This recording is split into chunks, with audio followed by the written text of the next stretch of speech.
Fast forward to 8:30 the next morning. Showed up at the office looking like a zombie. Whole floor was in pure panic mode. My buddy Mark grabbed my hoodie and pulled me behind a pillar. Bro, keep your head down. Corporate just airdropped a new executive. VP today. She is an absolute menace. She literally just made the marketing director cry. Before I could ask our scumbag manager, Victor sneered at me. Victor was the type of boss who took bribes from shady contractors and blamed his junior devs whenever things broke. Luke, wake up.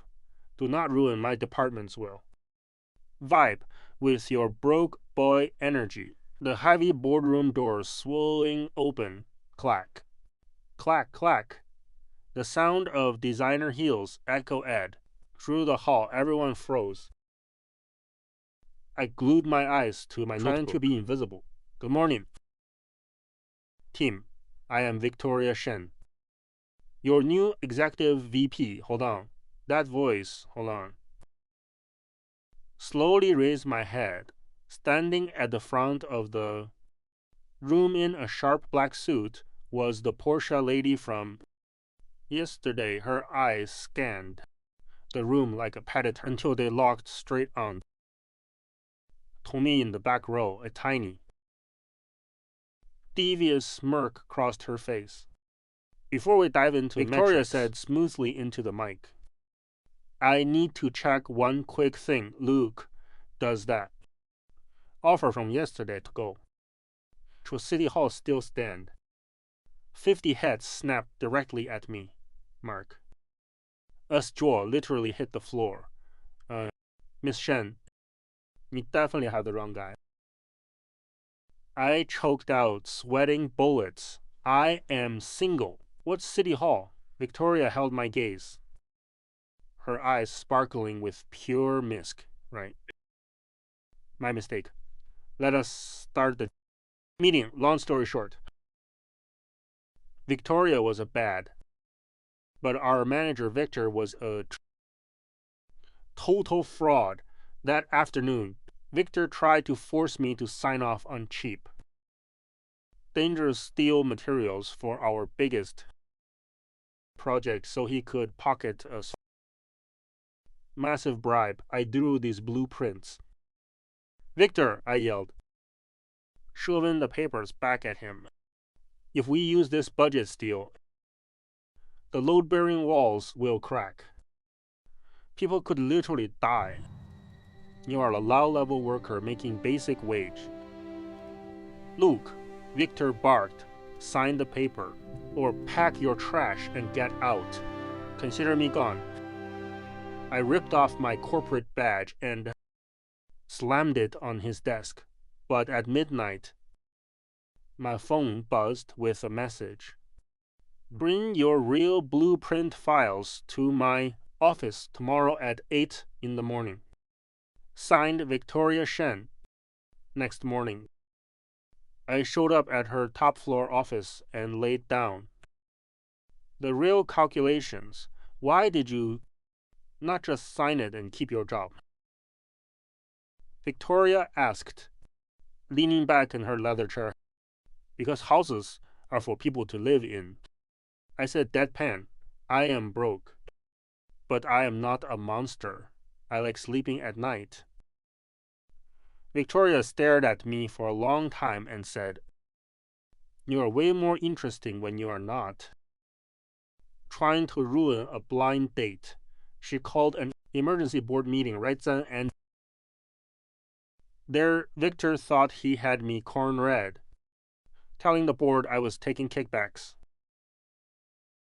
But I pulled out my laptop, plugged it into the projector, and dropped the receipts.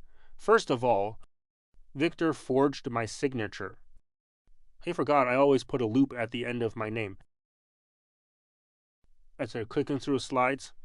Second, here is an audio recording of him threatening to fire me. And third, here are bank statements showing Victor's scouts getting wire transfers from the shady supplier. The board went wild, security dragged. Victor out crying and screaming. And Victoria promoted me on the spot to assistant manager with double my salary. That evening, an insane thunderstorm hit the city. I was walking home through my neighborhood when you saw a silver Porsche stuck in a massive mud pit. I knocked on the window. It rolled down, and it was Victoria, looking terrified with her hair. Completely messed up, Luke. My GPS sent me down this detour. She yelled over the storm. The door is stuck. I pulled the jam door open with pure adrenaline and hoisted her out. Her high heel snapped in the mud. When it tumbled right into my arms, I carried her over to a little roadside noodle, stand under a plastic tarp, set her on a plastic stool, and spent 20 minutes in the pouring rain, changing her Porsche flat tire when I came back. Dripping wet, I put my jacket over her shoulders and ordered 2 hot bowls of soup. Victoria was looking at the greasy table like it was an alien planet. She tried to wipe it with a napkin, but the paper tore and stuck to her fingernails. She looked so helpless, like silly, that I started laughing. What is so funny? She pouted. You have literally never done a chore in your life, have you? I chuckled, taking a rag and cleaning it for her. We have staff. She muttered, looking away. The soup arrived. She grabbed a pepper shaker, pulled too hard, and dumped half the jar straight into her bowl. She sat there holding the empty bottle. Completely paralyzed, all her cold CEO power was gone. She just looked like a confused, cute human being. I scooped out the extra pepper for her and handed the spoon back. Eat up before it gets cold. She took a bite, chewed slowly, and quieted down. It is exhausting. Is it not? I said softly, putting on that armor every single day, fighting corporate snakes, never being able to chill. Victoria did not answer, but a single tear fell into her soup. This is actually really good, she whispered. Nant kept eating. Fast forward a few weeks. The corporate drama cleared up. Victoria dropped the ultimate bomb while we were sharing instant ramen in the office break room. She slid a simple silver ring. The company is clean now, she said, staring right into my soul. So, when are we locking this down? City Hall? Are you for real? I asked. I do not play about my life. She said, I have a house. I have cars. You are honest. Do not back down. And you are not scared of me. What else do I need? I took a deep breath and said, look, I am stubborn. I do not do fake corporate events. I am cheap. I am stubborn too. I hate fake events. And I do not care about money. She shot back instantly. All right then. I replied, let us do it.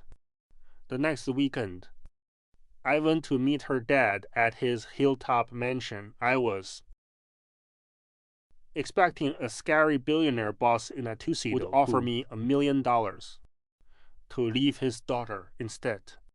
I walked up to the rooftop patio and saw an old guy wearing a stained tank top, gym shorts, and flip-flops, happily chopping up pork on a plastic table. This was Arthur Shen, the legendary founder of a multi-billion-dollar empire, kids. Arthur yelled, throwing a $5 bottle of cheap whiskey on the table or ignoring the expensive wine I brought. He poured 2 shots. Victoria told me what you did to Victor. Good stuff. I wanted to fire that fraud years ago. He took a shot and looked at me.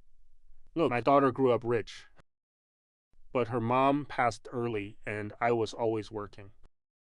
She built a wall around herself so people would not take advantage of her. But you have got guts. You stood up to corporate corruption. You treat her like a real person, not a bag of money. He slapped my back so hard I almost lost a lung. I like you, but hear me now.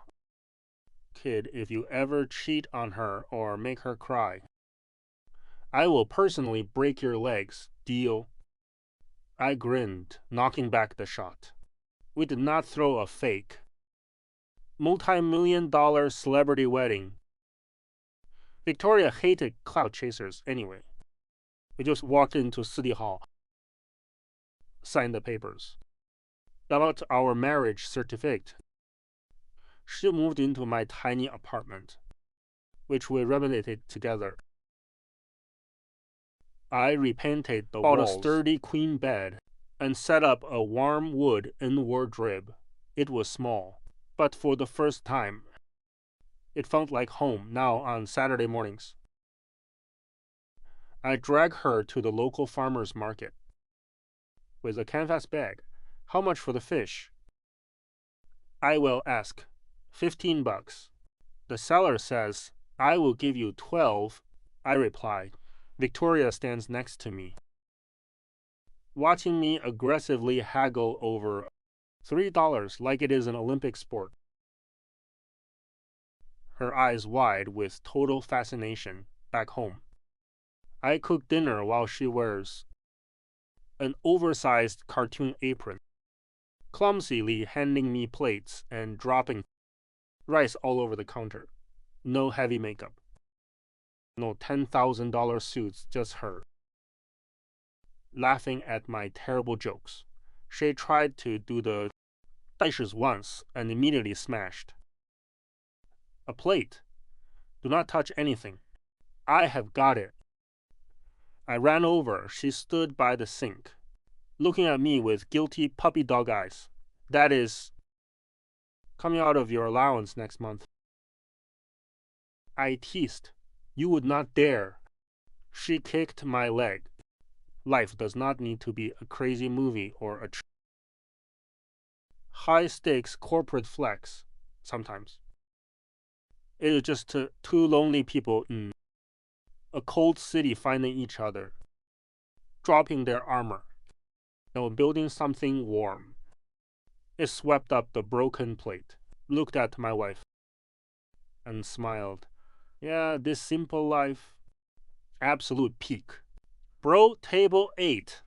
She is wearing a blazer and sunglasses. Do not fumble the bag this time. My cousin Leo was screaming so loud through my phone, he nearly dropped it. I locked up my busted bike, shoved my messy hair out of my eyes, and prayed for strength. My name is Luke. I am 28. My official job title is CAD, technical designer. My actual job, a glorified corporate slave who draws blueprints for peanuts, make just enough money to pay rent on a tiny room, eat cheap ramen, and send whatever is left to my mom back home. But my mom is obsessed with getting me hitched, so she hired my cousin as a full-time relationship spy. I pushed open the doors to this wildly overpriced coffee shop and spotted her immediately.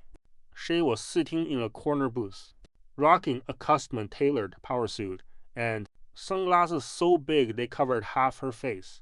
Plus, she had a watch on that probably cost more than my entire net worth. Is she here for a blind date, or is she about to buy out the whole franchisee? I thought it slid into the booth across from her and said, "Hey, I am Luke.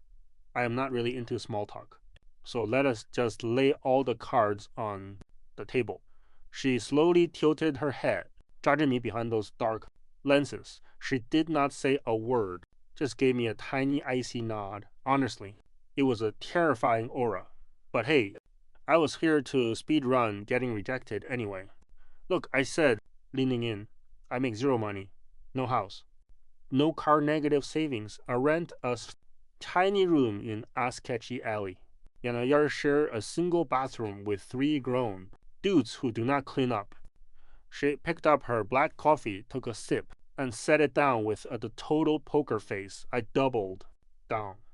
My mom's medical bills are high, so half my paycheck goes straight to her. "If you'll marry me." There is no big fancy wedding, no engagement ring. Best I can do is a box of nuggets in a parking lot. She set her cup down, her lips twitching, and told me to keep going. Damn, she has a spine of steel. I thought usually girls sprint for the exit by now, and my lifestyle is not cute. I continued, "You will be taking the bus with me at 6 in the morning. We will be eating 3-day. Old leftovers. Drugstore lotion only. So are you? Down for a life of pure budget survival." "Or what?" The woman finally moved. She reached up and slowly slid off her sunglasses. Looked like an absolute model, but with the eyes of a CEO who fires people. "For fun, are these your actual life stats?" she asked, her voice silky smooth. "Or are you just trying to rage bait me?" 100% real, no cap. I grinned proudly. "I am consistently broke, Luke." "Right." She picked up a packet and dabbled her lip. "Yep, Luke." "Cool," she said. A dangerous little smirk popped up on her face. She reached into her bag, pulled out a key fob, and a slam edit on the table. It froze. It was a Porsche logo. "It just so happens," she said, standing up, "that I am looking for a guy who does not play mind games and keeps it real. Got your ID on you. Let us hit up City Hall and get hitched." My brain literally blue screamed. "Wait, say less. No, wait, say more. What? What is the issue?" She raised an eyebrow. "Thought you wanted us to take the bus together." "Lady, are you out of your mind?"